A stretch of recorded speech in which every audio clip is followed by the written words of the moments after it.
Hello दोस्तों, तो कैसे हैं आप सभी। आप सभी का स्वागत है फिर से मेरे चैनल तासु एडुटेक पे और मैं आपका दोस्त प्रवीण। आई होप सब अच्छे होंगे और मन लगा के पढ़ाई कर रहे होंगे। जैसा कि आप पहले लेक्चर देख चुके हो, पार्ट 1, पार्ट 2, पार्ट 3 मेमोरी का, तो आज जो पार्ट 4 है वो है कैच मेमोरी। तो शुरू करते हैं दोस्तों।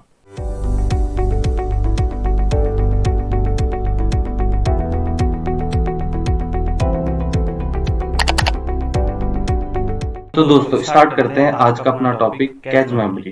तो कैच मेमोरी कौन सी होती है ये अपन जानते हैं, और ये कैसे काम करती है और क्यों अपन इसको यूज में लेते हैं। ठीक है, तो अपन जो पहले बात करते हैं, ये कैच मेमोरी जो होती है वो बहुत तेज होती है, मतलब फास्ट होती है स्पीड उसकी, क्योंकि वो जो है सीपीयू और अपनी मेन मेमोरी रैम के बीच में आती है। ठीक है, उन दोनों के बीच में होती है।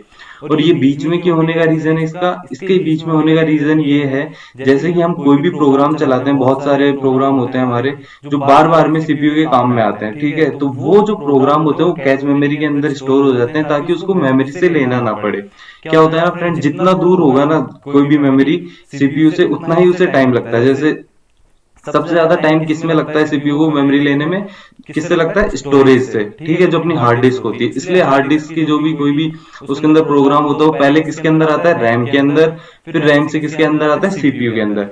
तो ऐसे काफी सारे प्रोग्राम होते हैं जो जैसे अपन काम कर रहे हैं उसके बाद उसके बीच में बहुत सारे प्रोग्राम ऐसे होते हैं जो बार बार में यूज आते हैं सीपीयू के। तो वो प्रोग्राम क्या होता है, कैच मेमोरी के अंदर स्टोर हो जाते हैं, और उसको सीपीयू मेमोरी से लेने, मेन मेमोरी से लेने से अच्छा है कि वो कैच मेमोरी से ले ले ताकि फास्ट काम हो जाए।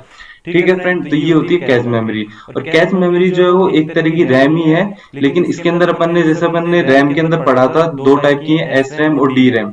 जो अपन मेन मेमोरी के अंदर काम में लेते हैं वो होती है डी रैम अपनी, और जो अपन इसके अंदर काम लेते हैं वो कौन सी होती है, एस रैम। एस रैम कौन सी होती है, स्टैटिक रैम, जो किससे बनी होती है, ट्रांजिस्टर से। ठीक है, अब क्या होता है, ये इसको रिफ्रेश करने की जरूरत नहीं होती है। ठीक है, और ये वॉलेटाइल, ये भी वॉलेटाइल होती है नेचर। अगर आपका लाइट ऑफ हो जाती है तो इसके अंदर जो भी डाटा होगा वो भी मिट जाएगा। ठीक है फ्रेंड, तो इससे क्या होता है, जो अपनी सीपीयू की प्रोसेसिंग स्पीड होती है वो क्या होती है, फास्ट हो जाती है। ठीक है, जैसे जो बार बार में काम आ रहा है डाटा, उसको बार बार में मेमोरी से लेने की जरूरत नहीं है, वो कैच मेमोरी के अंदर सही हो जाता है, उसके बाद में सीपीयू से काम में ले लेता है। तो मेन पर्पज क्या है कैच मेमोरी का, कि अपने जो प्रोग्राम बार बार में रिपीटेडली काम आ रहे हैं सीपीयू के, उनको होल्ड करना। ठीक है, ताकि सीपीयू को मेमोरी से ना लेना पड़े। ठीक है, तो अब जैसे अपन पढ़ते हैं, it is high speed memory which lie mainly between CPU and main memory. ठीक है, जैसा मैंने आपको बताया था, ये सीपीयू और मेन मेमोरी के बीच में होती है और ये काफी तेज होती है। ठीक है, मेन मेमोरी से तेज होती है वो कौन सी होती है, कैच मेमोरी। और मेन मेमोरी किससे तेज होती है, वो होती है सेकेंडरी मेमोरी से। ठीक है फ्रेंड्स, और इस जो सेकंड पॉइंट है वो है, cache memory is used to provide frequently access to instruction which are repeatedly used by CPU. जैसा मैंने आपको बताया था, जो बार बार में काम आ रहे हैं सीपीयू के, जो प्रोग्राम जो या फिर जो इंस्ट्रक्शन, उनको क्या है, कैच मेमोरी के अंदर रख दिया जाता है ताकि सीपीयू से काफी जल्दी एक्सेस कर ले। ठीक है, और इसका जो थर्ड पॉइंट है वो है, cache memory uses S RAM so that is volatile in nature. तो ये भी क्या है, एक तरह की रैम ही है, लेकिन कौन सी रैम होती है, इसके अंदर एस रैम होती है। और ये एस रैम अपन ने जो पढ़ा था, प्राइमरी मेमोरी रैम और रोम, उसके अंदर अपन ने पढ़ा था एस रैम बड़ी महंगी आती है। ठीक है, इसको रिफ्रेश करने की भी जरूरत नहीं होती। तो दोस्तों अब हम बात करेंगे इसका, देख रहे हैं ये डायग्राम पिरामिड शेप में जो है, इसके अंदर अपन ये देखेंगे, जो ये रजिस्टर मेमोरी होती है किसके अंदर होती है। आपने अगर सीपीयू का टॉपिक पढ़ा है, जो मैंने पढ़ाया है आपको, तो उसके अंदर मैंने आपको बताया सीपीयू के अंदर कौन सी होती है, रजिस्टर मेमोरी। ये किसके अंदर होती है, सीपीयू के अंदर। ठीक है, और ये कैच मेमोरी किसके बीच में आती है, मेन मेमोरी और सीपीयू के बीच में। ठीक है, ये कैच मेमोरी होती है, और कैच मेमोरी को अपन क्या बोलते हैं फ्रेंड, प्राइमरी मेमोरी। ठीक है, और ये मैग्नेटिक डिस्क कौन सी होगी, अपनी हार्ड डिस्क होगी, या मैग्नेटिक टेप। ठीक है, ये ऑक्सिलरी मेमोरी अपन ने सेकेंडरी मेमोरी के अंदर बता चुका हूं मैं। ऑक्सिलरी मेमोरी बोलो या फिर एक्सटर्नल मेमोरी बोलो या सप्लीमेंट्री मेमोरी बोलो, कौन सी होती है, सेकेंडरी मेमोरी होती है। ठीक है, तो अब क्या है, अब हम पढ़ेंगे इनको कि अपन इसके अंदर सबसे फास्ट मेमोरी कौन सी होती है। ठीक है, तो सबसे स्लो कौन सी होती है, सबसे स्लो होती है अपनी हार्ड डिस्क। ठीक है, हार्ड डिस्क होती है वो जो सबसे स्लो होती है। और उसके बाद में फास्ट कौन सी होती है, मतलब सेकेंडरी मेमोरी से कौन सी फास्ट होती है, अपनी रैम। ठीक है, उसके बाद में कौन सी फास्ट होती है, कैच मेमोरी। ठीक है, ये किससे बनी होती है, एस रैम अपन यूज लेते हैं इसके अंदर डी रैम लेते हैं। ठीक है, डायनेमिक ये और स्टैटिक। और उसके बाद में जो फास्ट होती है वो कौन सी होती है, रजिस्टर मेमोरी। ठीक है, रजिस्टर होता है वो फास्ट होता है, जो कि सीपीयू के अंदर ही होता है। अब अपन ने बात करी किसमें, स्पीड के पर्पज में, सबसे तेज कौन सी, रजिस्टर, फिर एस रैम, फिर डी रैम, फिर सेकेंडरी मेमोरी। ठीक है फ्रेंड, अब अपन बात करेंगे on the basis of memory, ठीक है। तो अब ये रजिस्टर जो होता है ये कितना, ये बिट के अंदर होल्ड करता है, ठीक है, बिट के अंदर होल्ड करता है स्टोरेज को। और जो कैच मेमोरी होती है वो किसके अंदर होल्ड करती है, एमबी के अंदर। और अपन ने बताया, हमारे अपन बोलते हैं कि हम मेरे कंप्यूटर के अंदर इतनी जीबी रैम है, तो वो किसके अंदर आती है, जीबी के अंदर, 2 GB 4, आजकल तो 8 GB है ना, नॉर्मली जो लैपटॉप के अंदर यूज लेते हैं अपन 4 GB 8 GB, ठीक है, नॉर्मल पर्पज लैपटॉप के अंदर। अब फिर उसके बाद में सबसे ज्यादा मेमोरी वो स्टोरेज किसके अंदर होती है, हार्ड डिस्क के अंदर, 1 TB तक। तो अपन ने जैसे भी बात करा है, on the basis of speed में रजिस्टर सबसे तेज होती है, फिर कैच, सबसे पहले रजिस्टर, फिर कैचे मेमोरी, उसके बाद में मेन मेमोरी जो अपनी रैम है, उसके बाद में सेकेंडरी मेमोरी। लेकिन ऑन द बेसिस ऑफ अपन बात करें किसके, स्टोरेज के, तो कौन सी है सबसे बड़ी, कौन सी होगी, मैग्नेटिक मेमोरी, उसके बाद में मेन मेमोरी, उसके बाद में कैच मेमोरी, उसके बाद में रजिस्टर मेमोरी।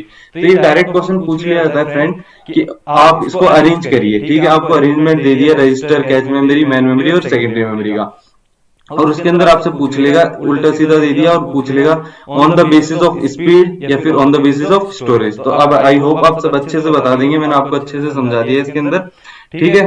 अब अपन पढ़ते हैं इसके टाइप्स, ठीक है। अब अपन पढ़ेंगे टाइप्स ऑफ मेमोरी, ठीक है दोस्तों। तो इसके अंदर क्या होती है, L1 होती है, L2 और L3 होती है, ठीक है। L1 क्या है, लेवल 1, L1 की फुल फॉर्म क्या है, level 1 cache memory, level 2 cache memory और लेवल 3, ठीक है। जो इसमें सबसे फास्ट होती है, देखो सीपीयू के अंदर है ना, ये सीपीयू से डायरेक्ट अटैच होती है अपने प्रोसेसर से, कौन सी, लेवल 1 और लेवल 2।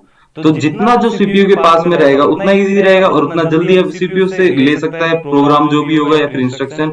जैसे मेमोरी से फास्ट कैसे हुई है, क्योंकि ये सीपीयू और किसके बीच में है, अपने मेमोरी के बीच में, तो इससे फास्ट हुई। मेमोरी के बाद में कौन सी आती है, सेकेंडरी मेमोरी, इसलिए वो सबसे स्लो हो गई, ठीक है। या फिर उसे अपन बोल सकते हैं एक्सटर्नल मेमोरी। तो अब क्या होता है, अपन इसके अंदर पढ़ते हैं L1, L2 और L3। तो सबसे फास्ट कौन सी है, L1 और L2 L3 में से, उसमें भी सबसे फास्ट कौन सी है, ये कौन सी है, एक्सट्रीमली फास्ट है, क्योंकि ये सीपीयू के सबसे पास में है। उसके बाद में ये फास्ट है, और ये क्या है, मतलब है तो फास्ट किससे, मेमोरी से, लेकिन L1 और L2 और L3 के अंदर कंपेयर करेंगे तो ये सबसे स्लो है, ठीक है। तो और ये इसको अपन क्या बोलते हैं, इसको अपन बोलते हैं एक्सटर्नल कैच, ठीक है, एक्सटर्नल कैचे मेमोरी। और इसको, इन दोनों क्या बोलते हैं, इंटरनल कैचे मेमोरी, ठीक है, इंटरनल कैचे मेमोरी, ठीक है। तो आई होप आपको टाइप ऑफ कैचे मेमोरी भी समझ में आ गए होंगे। और इसके अंदर मैं आपको एक और चीज बता देता हूँ, स्टोरेज, ठीक है। ये कितना स्टोर करेगी, जितनी पास में उतना ही कम करेगी। तो ये कितना स्टोर करती, कितना होल्ड करती है, ये करती है अप टू 64 KB, ठीक है, अप टू 64 KB। और ये कितना करती है, ये इससे दूर है तो ये थोड़ी बड़ी होती है इससे, ये कितनी है, 256 से 512 KB, ठीक है। तो ये कितना करेगी, ये MB के अंदर करती है, ठीक है, 1 to 8 MB तक होल्ड करती है, ठीक है फ्रेंड। तो ये क्या हुई, रजिस्टर से तो साइज में बड़ी हुई क्योंकि वो बिट के अंदर हुआ करती थी, ये केबी के अंदर है, लेकिन मेमोरी से कम हुई। तो आई होप आपको अच्छे से समझ में आ गई होगी कैच मेमोरी। एक ओवरव्यू बता देता हूं मैं आपको, कैच मेमोरी के अंदर क्या होता है, ये देखिए, कैच मेमोरी एक हाई स्पीड मेमोरी है जो कि सीपीयू और मेन मेमोरी के बीच में लाई करती है, ठीक है, सीपीयू और मेन मेमोरी के बीच में। जैसे इधर देखिए डायग्राम में, ये क्या है अपना प्रोसेसर किसे बोलते हैं, सीपीयू को तो बोलते हैं, ठीक है, और इन दोनों के बीच में ये लाई करती है, ठीक है। और क्यों काम आती है, कई प्रोग्राम ऐसे होते हैं जो सीपीयू को बार बार में यूज में आते हैं, ठीक है, तो वो प्रोग्राम क्या होते हैं, इसके अंदर सेव हो जाते हैं, ठीक है, इसी के अंदर रहते हैं। जो प्रोग्राम बार बार में सीपीयू के काम आ रहे हो मेमोरी के अंदर नहीं, इसके अंदर सेव हो जाते हैं, ताकि प्रोसेसर यहां से ले ले, ना कि देखो एक तो ये यहां से लेगा और एक ये यहीं से पास में से प्रोग्राम उठा लेगा, तो कौन सा फास्ट हुआ, इसलिए इसका यूज लिया जाता है। और इसका तीसरा पॉइंट क्या था, ये एस रैम बना है, एस रैम है ना, स्टैटिक रैम है, मतलब फास्ट है उससे और बड़ी कॉस्टली आती है, ठीक है, और नॉन वोलेटाइल तो है।